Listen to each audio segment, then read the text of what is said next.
Još jedan obično neobičan dan sa Marijom i Patkicom.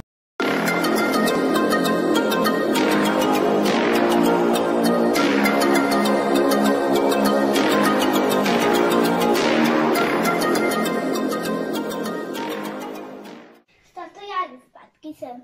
Prijavio sam se na takmičenje i ipak sutra. Baš mi se sviđa moj sutrac, sigurno su pobediti.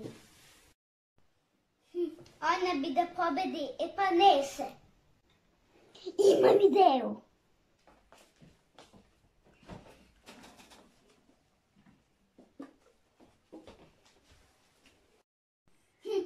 Sad sam da vidimo kako će biti Patkicin sutrac.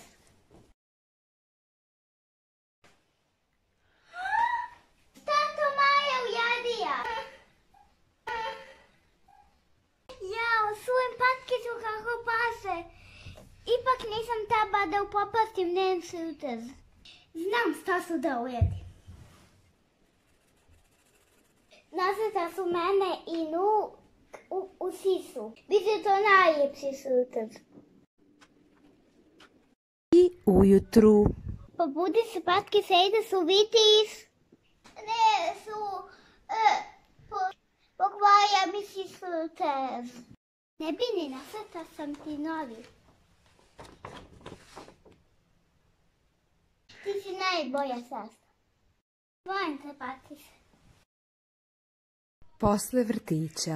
Bio je baš lijep u vitisu, a i dobija sam ove dve pomoze kao nagradu. A i Maja mi je napravio jedan sutrac, pa sam noj da dam jednu pomojanzu. Jednu mandarinu. Kao što vidite, nije dobro da bude snevajo. Aj, dobio sam ovu mandarinu, sad sam bila dobra, sad u gaji.